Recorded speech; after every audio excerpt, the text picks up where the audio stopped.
Welcome to True IAS and PCS. Continue करते हैं अपने एंग्लो मैसूर वॉर्स की डिस्कशन को।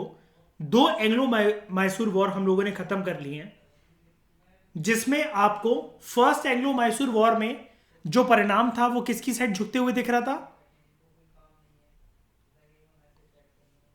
फ्रेंड्स तो है ही नहीं यहां पर, हैं? ब्रिटिशर्स के खिलाफ भी नहीं था। फर्स्ट फर्स्ट में किसके खिलाफ था, किसके लिए था, मतलब किसके फेवर में? मैसूर के फेवर में, है ना? ट्रीटी साइन करनी पड़ी थी उनको। और सेकंड किसके फेवर में? तो यानी कि हमने 2 साल में जो 1767 से 69 हुआ, फर्स्ट एंग्लो मैसूर वॉर खत्म करा। 4 साल तक चलने वाला 1780 से 84 सेकंड एंग्लो मैसूर वॉर खत्म करा। सेकंड एंग्लो मैसूर वॉर खत्म होने होने तक हैदर अली के बाद अब कौन आ गया है गद्दी पर मैसूर की? टीपू सुल्तान। अब थर्ड एंग्लो मैसूर वॉर की तरफ हम लोग पढ़ रहे हैं, 1790 से लेकर 92 तक। ठीक है। थर्ड एंग्लो मैसूर वॉर के कॉजेस हम लोग जानते हैं। कॉजेस यहां पर जो आपको देखने को मिलेंगे वो ये थे। टीपू सुल्तान एक कोशिश कर रहा था, he was trying to seek alliance of foreign powers. English के खिलाफ उनको एकजुट करने की कोशिश कर रहा था। किसकी तरह? अपने बाप की तरह। और यहां पर ना इस बारी उसने हेल्प ना, लोकल राजाओं को तो हटा दो, मराठास और निजाम को, तो इस बारी प्रॉपर इंग्लिश पावर से उसने हेल्प मांगी। प्रॉपर। अब प्रॉपर कैसे? कंट्री के बाहर अपने एम्बेसडर्स भेजे, राजदूत भेजे फ्रांस में और टर्की में। फ्रांस में क्यों भेजे? फ्रेंच ईस्ट इंडिया कंपनी वालों से दोस्ती थी। और हमारी एनसीईआरटी जो दोस्तों मिस कर जाती है ना बताना, हमें तो यही बताया जाता ना सारे की सारी स्टैंडर्ड बुक्स और हर जगह पर कि टीपू सुल्तान की दोस्ती फ्रेंच ईस्ट इंडिया कंपनी से थी। यहीं तक है ना हमारी नॉलेज सीमित सीमित है ना। लेकिन एक बात याद रखना, भले ही ये ईस्ट इंडिया कंपनी नहीं थी, लेकिन टर्की से भी हेल्प मांगी जाती, ये भी उसका अच्छा दोस्त था। ठीक है।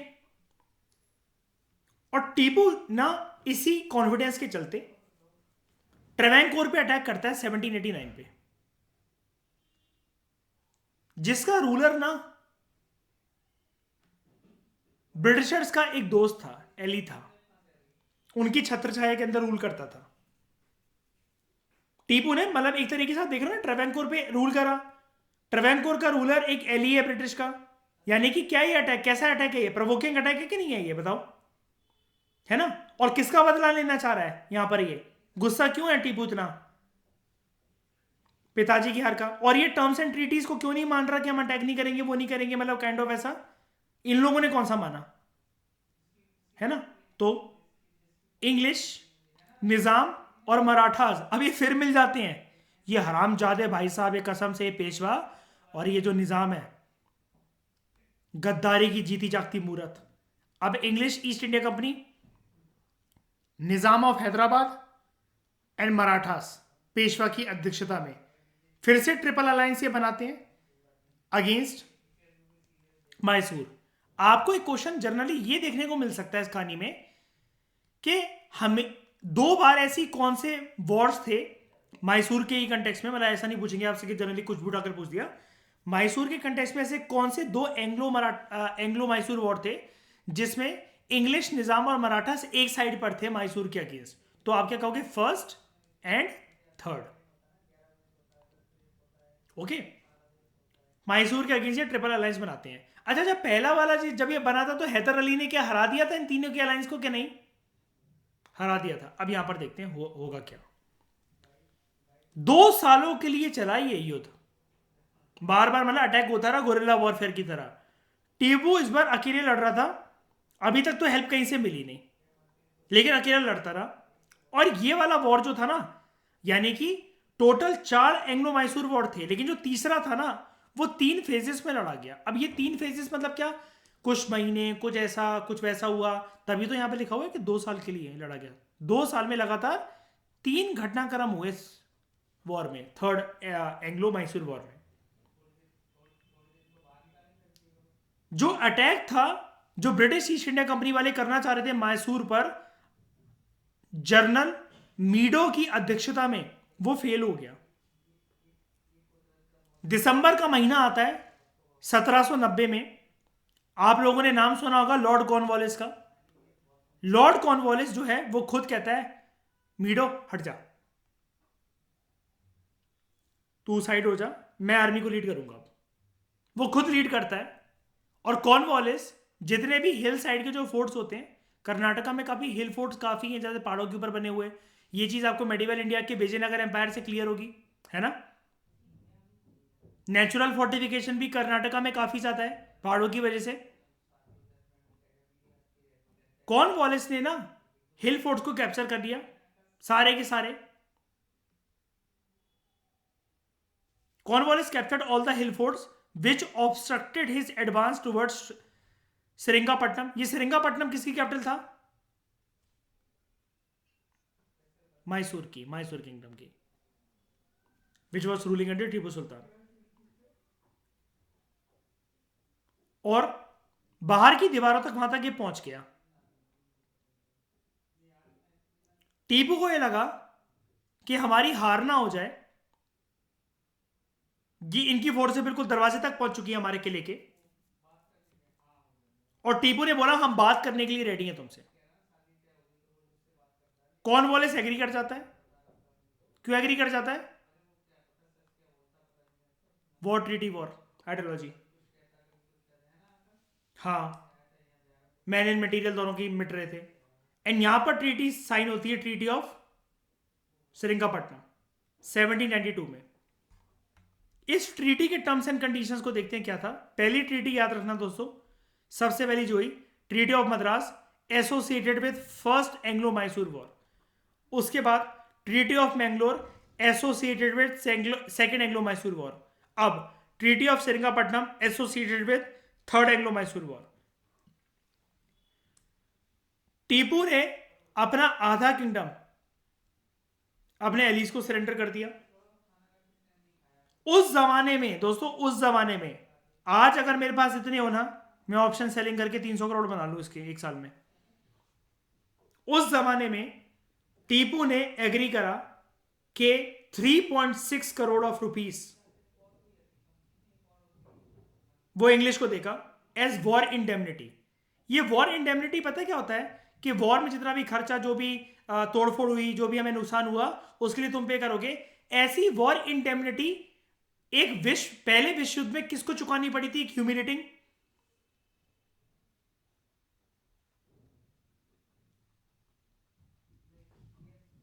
जर्मनी को। तभी तो हिटलर प्रॉमिस करता है यूथ से जर्मनी के, मैं बदला लूंगा तुम्हारा, मैं तुम्हें जॉब दूंगा। और याद है एनसीईआरटी में हमने फोटो देखी थी, अपने 2 बेटों को एज होस्टेज दे देता है, जब तक तुम ये दोगे नहीं तब तक तुम गिर भी रहेंगे मेरे बेटे तुम्हारे पास। वो कहते हैं ना अंकल, ये अंकल कहां लेकर जा रहे हैं? वो कहते हैं अंकल कोई बात नहीं, आपको बेटा लॉलीपॉप खिलाएंगे अच्छी वाली। तो अंग्रेज बोलता है बेटा अगर लॉलीपॉप बच्चों को तो खिला देंगे, टाइम पर अगर पैसा नहीं आया तो गोली खिलाएंगे। और इंग्लिश ने इस ट्रीटी के टर्म्स के अकॉर्डिंग एक्वायर कर लिया मालाबार, कूर्ग, डिंडीगुल एंड बारामहल, कोयम्बतूर और सलीम में ये जगह कैप्चर करी थी। लेकिन अभी भी परिणाम तो घोषित हुआ नहीं है कि मैसूर की धरती पर टिकेगा कौन, टीपू सुल्तान का खानदान या फिर ब्रिटिशर्स।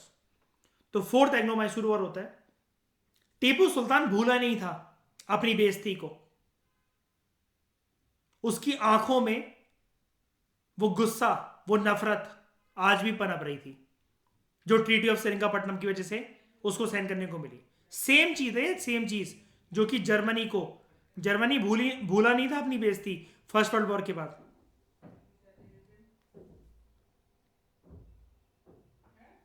और जमीन से एक आदमी उठता है, एडोल्फ हिटलर, और क्या नचाता है पूरी की पूरी कंट्री को। वो प्रण लेता है कि मां बापों को मेरी सजा दी गई थी ज्यूस के द्वारा, मैं ज्यूस सिर्फ जर्मनी से नहीं पूरी दुनिया से मिटा दूंगा। और 60,000 ज्यूस को मारता है, ये तो ऑफिशियल आंकड़े कहते हैं। लेकिन जिंदगी में इंसान की एक कमजोरी होती है, वो उसकी मोहब्बत। बंदी उसकी जियो होती है लेकिन उसको कुछ भी नहीं कहता। और लास्ट सीन जो उसकी घटना का होता है वो इशकजादे की तरह होता है, गोलियों की रासलीला रामलीला की तरह होता है। दोनों एक दूसरे को गोली मारते हैं, पॉइंट आउट करते हैं। मीन कैंप, हिटलर की ऑटोबायोग्राफी, जब वो लास्ट अपने सांसें गिन रहा था कैंप में, तब वो बोलता है कि हमने गोलियां तो तान ली थी दूसरे की तरफ, माथे की तरफ, लेकिन फिर मैंने अपनी बंदी को फटाफट से शूट कर दिया। और किस करता है उसे और बोलता है मैं किसी जियो के हाथों नहीं मरना चाहता था, और खुद को गोली मार लेता है फिर। ये सारी कहानी है, अगर तुम इसको एंजॉय करने लगो ना यूट्यूब छोड़कर, सिंगल डिजिट रैंक तो लाने से कोई रोक ही नहीं सकता। ये सब कहानियां हैं, और रियल कहानी है, पिक्चरों वाली भी नहीं, नेटफ्लिक्स की सीरीज भी नहीं झूठी झूठी। टीपू सुल्तान अपनी ह्यूमिलेटिंग डिफीट भूला नहीं था, जैसे जर्मनी नहीं भूला था, ठीक है, जो कि उसके ऊपर इंपोज करी गई थी लॉर्ड कॉर्नवालिस के द्वारा। अब ये चीज आपको याद रखनी पड़ेगी कि ये कौन से गवर्नर जनरल के टाइम पर क्या, कौन से राजा उसके कंटेम्पररी थे, क्या थे। लेकिन जब जिसको एक कहानी अगर पूरी की पूरी एक फ्लो में याद है ना, जिसने मुझे टेस्ट दे दिया, रिवीजन कर रहे हैं, नोट्स बनाने बनाओ, नहीं बनाने मत बनाओ, कोई बात नहीं, I do not believe in note making, ठीक है। लेकिन फिर भी जिसको अगर कंसोलिडेटेड है सारी चीजें इंफॉर्मेशन, तो उसको अपने आप चीजें याद रखेंगे। ह्यूमिलेशन क्या क्या था, आधा किंगडम सेंटर करना पड़ा अपने एलिस को, 3.3 करोड़ लगभग देने पड़े एज वॉर इंडेमनिटी, बच्चे गिरवी देने पड़े, और बड़े बड़े अपने जहां पर फोर्टिफाइड जो महल थे, मालाबार, कूर, डिंडीगुल, 12 महल, ये सब सौंपने पड़े।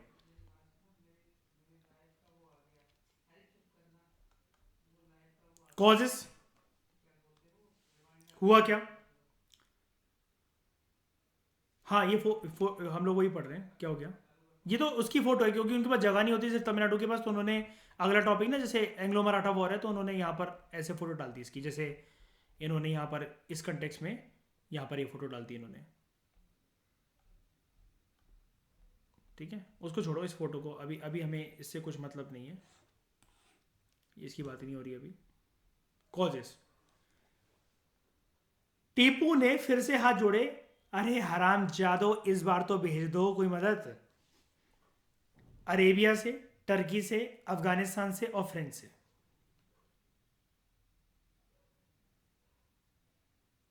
बहुत सुन के आपको ताजुब होगा, टीपू ने खबर पहुंचवाई थी मदद के लिए। ये सुन के ताजुब होगा, इतिहास का बहुत बड़ा फैक्ट आपके सामने आने जा रहा है। टीपू सुल्तान कंटेम्पररी था नेपोलियन बोनापार्टे का, और उस तक ये बात पहुंचाता है हमें मदद चाहिए, जिसने इजिप्ट को इन्वेड करा था उस टाइम पर। और फ्रेंच रेवोल्यूशन अगर आप पढ़ोगे तो आपको पता लगेगा, 9th class, chapter 1, 9th class NCERT chapter 1 history book, कि नेपोलियन बोनापार्टे उस टाइम पर था। और फ्रेंच जो रेवोल्यूशन पूरा का पूरा होता ही है, फ्रेंच रेवोल्यूशन, वहां का राजा होता है लुई, वेरी गुड, 16, जिसकी बीवी भी होती है ये मैरी एंटोनेट, और ये ऑस्ट्रियन प्रिंसेस होती है।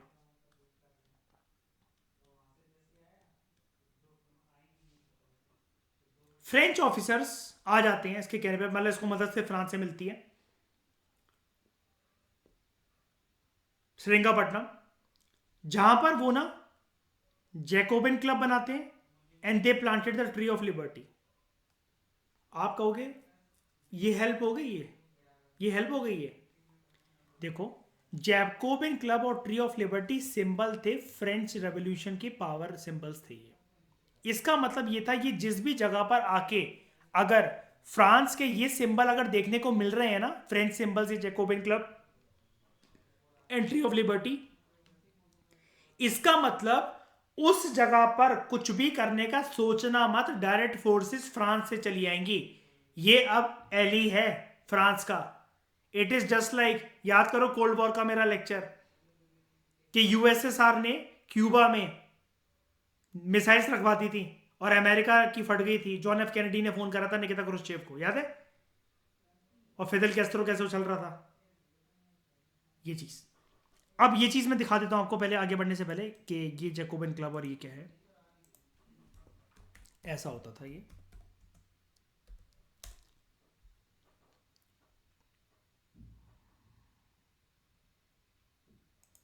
It was one of the most influential political club during the French Revolution of 1789. French revolution से तीन कौन से वर्ड्स निकल कर आए थे, जल्दी बताओ।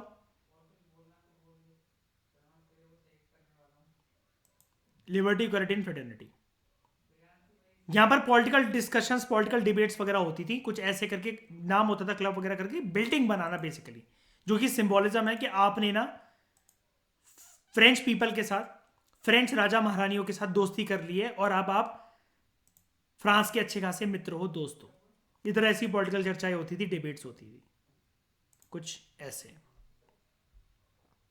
और ये जो इनका सिंबल था ना, ट्री ऑफ लिबर्टी,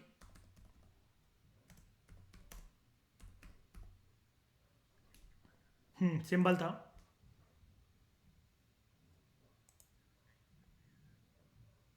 ये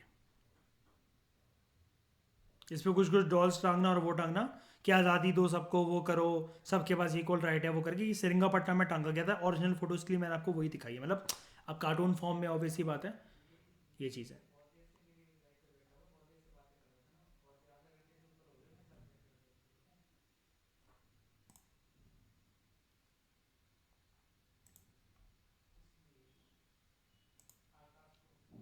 यहाँ पर ही ऐसा कुछ इन्होंने पेड़ लगाया था। ये तो वैसे नहीं है पेड़, तो वैसे यही ही है। ये तो सेरिंगापट्टनम की फोटो आ रही है, कुछ ये ऐसा, ठीक है। अब फोर्थ एंग्लो मैसूर वॉर का कोर्स ऑफ एक्शन क्या ये वाली बात आपको समझ में आ गई? पहले मुझे फ्रैंकली एक बार ही बता दो जरा आराम से कि ये जैकोबिन क्लब और ट्री ऑफ लिबर्टी का जिक्र यहाँ पर क्यों आया है, जबकि ये तो फ्रेंच रेवोल्यूशन का चीज़ होती है। क्या ये पल्ले पड़ गई आप लोगों के, या मैं फिर से क्लियर कर दूँ?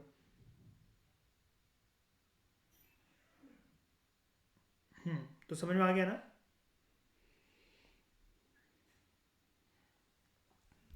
अब लॉर्ड वेलेस्ले, लॉर्ड वेलेस्ले, देखो दोस्तों, हमें ना एग्जैक्ट इंफॉर्मेशन पता होनी चाहिए। इस बात का इशारा यूपीएससी ने अपना पैटर्न हल्का सा चेंज करके कि फैक्चुअल नॉलेज के साथ एनालिसिस पेश करना 2018 में शुरू कर दिया था। यहां पर उन्होंने एक स्टेटमेंट दी थी वेलेस्ले, और उन्होंने एक नाम दे दिया था। हर कोई स्पेक्ट्रम की बुक में, जिस टाइम तक उधर स्पेक्ट्रम की बुक मार्केट में आती थी, पेपर होने के बाद तो हर कोई अपडेट कर सकता है, Lord Wellesley, Lord Wellesley, Lord Wellesley, यही सब लिखा रहता था। यूपीएससी ने उस क्वेश्चन में एक वर्ड प्रेजेंट करा, आर्थर वेलेस्ले। आर्थर वेलेस्ले भाई था रिचर्ड वेलेस्ले का। Richard Wellesley actually governor general of India था, लेकिन स्पेक्ट्रम में या किसी भी मॉडर्न इंडियन हिस्ट्री की किताब में उस टाइम तक दे नहीं रखा होता था, या लोग सर्च नहीं करते थे इतना, और उसने आर्थर वेलेस्ले लिख दिया। सिर्फ अगर किसी को ये पता होता कि जो आर्थर वेलेस्ले उसने बोला है ये गलत है, एक्चुअली तो उसका भाई था। आर्थर वेलेस्ले तो भाई था जनरली, उसने बुला लिया था ऐसे ही करके कि मेरी मदद करो। रिचर्ड वेलेस्ले एक्चुअली गवर्नर था। सिर्फ उसका नाम देखकर अगर कोई एलिमिनेट करता तो वो राइट ऑप्शन तक पहुंच सकता था। आपको ये चीज एनसीईआरटी में स्पेक्ट्रम में भले ही नहीं मिलेगी, लेकिन यहां पर उसके भाई का नाम आपको देखो देखने को मिल जाएगा। Date is by light Tamil Nadu, NCERT is very much Arthur Wellesley. और यहां पर देखिए question number 75, which one of the following statements does not apply to the system of subsidiary alliance introduce by Lord Wellesley? नहीं, एक ये question था, yes. अब paper में क्या होता है, साल 2018 और 19 के पेपर में ऐसा हुआ कि मतलब पेपर में एक क्वेश्चन से दो क्वेश्चन सॉल्व हो सकते थे, जैसा कि इन्होंने साल 2019 में भी करा था कि हड़प्पन की एक साइड पूछकर, और नेक्स्ट ही क्वेश्चन अशोका की साइड में सेम ऑप्शन था। तो अशोका के कंटेक्स्ट में हड़प्पा की साइड तो हो नहीं सकती, और हड़प्पा के कंटेक्स्ट में अशोका की साइड नहीं हो सकती। तो लेकिन एग्जाम में प्रेशर इतना होता है कि पर्सन हो सकता है खो जाए, अब जो मैंने अभी आपको ये क्वेश्चन दिखाया, ये वाला क्वेश्चन याद रखना, ये 89 है, और यहां पर जो क्वेश्चन था 75 था आई थिंक वो। इन्होंने लॉर्ड वेलेस्ली के बारे में पूछा, सब्सिडरी अलायंस के बारे में। अब यहां पर जनरली लॉर्ड वेलेस्ली दे रखा होता है, लेकिन इस क्वेश्चन में इन्होंने क्या करा, यहां देखिए, with reference to education institution during colonial rule in India consider the following pairs. Sanskrit college Banaras में ये विलियम जोन्स ने फाउंड करा था, कलकत्ता का मदरसा Warren Hastings, Fort William college. अब इन्होंने पूरा नाम दे दिया इसका, लॉर्ड वेलेस्ली की जगह आर्थर वेलेस्ली। आर्थर वेलेस्ली तो भाई था, वो तो मदद करने आया था, जैसा कि मैंने आपको बताया, ये था वो तो आर्थर वेलेस्ली, ये तो फर्स्ट ड्यूक था वेलिंगटन का। रिचर्ड वेलेस्ली ये था गवर्नर जनरल इंडिया का। तो भाई कैसे फाउंड कर सकता है कोई इंडिया में, इसके पास तो पावर ही नहीं है। रिचर्ड वेलेस्ली मेन पर्सन था, लेकिन अब स्टूडेंट्स को तो सिर्फ लॉर्ड वेलेस्ली ही पता होता है, तो आर्थर वेलेस्ली किसी ने देखा नहीं। और ऊपर वाले ऑप्शन चलो ठीक है, फिर भी 3 को अगर आप एलिमिनेट करो तो ये भी गया और ये भी गया कि वो ऑप्शन गलत है। तो यहां पर 2018 में यूपीएससी ने हिंट देना शुरू कर दिया था कि किताबों को भी पढ़ने का एक सही तरीका होता है। आपको यूपीएससी का ये बोलना था कि आपको हमसे 2 कदम आगे चलना पड़ेगा, then only we will give you permission to write means. इसलिए एक एक शब्द को मैं आराम आराम से लेकर चलता हूं, वरना मैं तो एनसीईआरटी करवा कर आराम से खत्म करवा दूं फाउंडेशन कोर्स 5 महीने में।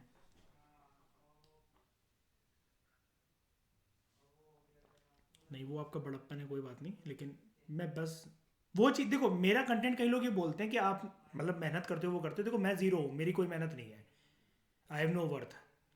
बात ये है कि मैं एक एस्पिरेंट हूँ, तो मतलब मुझे पता है कि जो मैं प्रिपेयर कर रहा हूँ वो करूँ। अगर यही मेरे अटेम्प्ट खत्म हो गए होते या कुछ हो गया होता, तो फिर ऐसा कंटेंट नहीं लाता कि छोड़ो मेरे को क्या करना है। फिर इंसान के दिमाग में बात आती है, हाँ हमें भी पता है, हमने भी बहुत यूपीएससी दी है, लेकिन मुझे पता है कि इंसान से हमेशा गलती हो जाती है।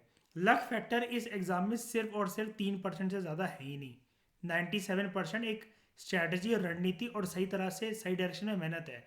लेकिन जो लोग बार बार स्मार्ट वर्क बोलते हैं ना, उनको डेफिनेशन ही नहीं पता स्मार्ट वर्क की कि होती क्या है स्मार्ट वर्क की डेफिनेशन। और इस अब एग्जाम में ये स्मार्ट वर्क है क्या, स्मार्ट वर्क से ज़्यादा हमें चुनने पड़ते हैं स्मार्ट सोर्सेस। सेम एनसीईआरटी को कैसे खोद कर पढ़ रहे हो, जैसे याद है मिसबा रिन म्यूटिनी एनसीईआरटी में, कम से कम 3 जगह तो पता लगी उसकी 3 साइड्स, कि बॉम्बे विशाखापट्टनम और यहां पर हुई थी वो म्यूटिनी। 3 ऑप्शंस की तो लायक हो गया मैं कम से कम एलिमिनेट करने के। अब रेन म्यूटिनी तो पूरे मॉडर्न हिस्ट्री जब खत्म हो जाएगी उसके बाद होती है वो, तो तब तक वेट करता रहूं क्या। और मैं तो दिखाया था कि मेंस में क्वेश्चन पूछा था यूपीएससी ने, last nail in the coffin of the British revolt in India, पूछा था ना, ये चीज है। तो Wellesley declared war against Tipu in 1799। ये कौन सा वेलेस्ली होगा, ये वाला रिचर्ड। वॉर छोटा था लेकिन डिसाइसिव था। डिसाइसिव मतलब अब पता लग जाएगा कि अब हिंदुस्तान में मैसूर में ब्रिटिशर्स का बोलबाला होगा या टीपू सुल्तान का बोलबाला होगा। जैसा प्लान करा गया था, Bombay army under general Stuart, इसने मैसूर को इन्वेड करा वेस्ट साइड से, मतलब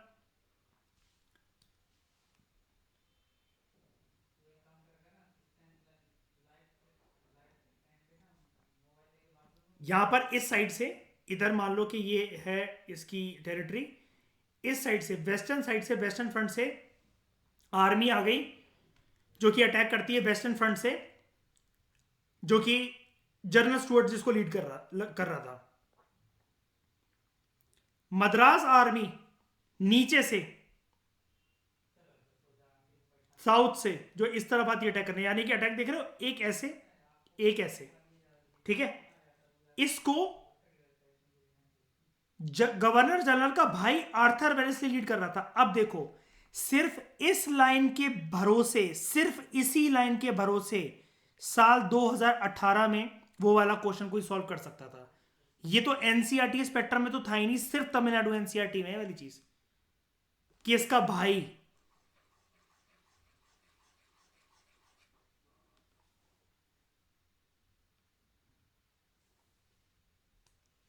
और पूरा नाम, कि अगर भाई अगर ये है तो बंदा ये सोचे कि चलो इसका नाम मुझे भले ही वेलेस्ली का पूरा नहीं पता, रिचर्ड वगैरह क्या होता है, लेकिन आर्थर तो इसका भाई था, तो आर्थर तो नहीं हो सकता। यानी कि जैसे नॉलेज हम जिन जिन गवर्नर्स के नाम, जो जो किसको कौन बस्सी वुस्सी क्या क्या लीड कर रहे हैं क्या नहीं कर रहे हैं, ये हमें अब पता होने की जरूरत है, क्योंकि यूपीएससी एक्सपेक्ट हमसे कर रहा है।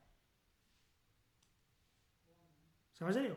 तो ये एनसीईआरटी बहुत एक हमारे लिए हिडन ट्रेजर है, और ये चीज शो करता है, ये चीज शो करता है कि मद्रासी बना रहे हैं पेपर।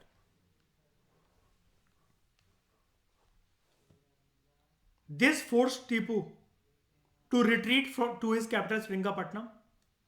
ठीक है, वापस थोड़ा सा स्टेप बैक लेता है। 4 मई 1799 को श्रीरंगपट्टनम कैप्चर कर लिया जाता है ब्रिटिश फोर्सेस के द्वारा, क्योंकि हर जगह से अटैक घेर तो लिया ही था टीपू की फोर्सेस, लेकिन फिर भी ब्रेवली लड़ती है, लेकिन फाइनली मारा जाता है। और इसी के साथ साथ टीपू के मरने के साथ ही फोर्थ एंग्लो मैसूर वॉर खत्म। और बच्चे पूछे टीपू के अंकल अंकल पापा का क्या हुआ, तो बच्चों को भी जैसे वेलकम में वो समुद्र में उठाकर फेंक देता ना, उदय शेट्टी जा पूछ कर आ, फेंक देता बच्चों को। एंड पूरा का पूरा जो मैसूर है वो अंग्रेजों के आगे इट लाइज, जैसे सजदा होता है ना, उसको प्रोस्ट्रेट कहते हैं, पूरा गुलामी में झुक जाता है, वो सजदा करता है। Mysore after the war, English ने फिर जो भी टेरिटरीज थी इंक्लूडिंग सेरिंगापट्टनम उसको कैप्चर कर लिया।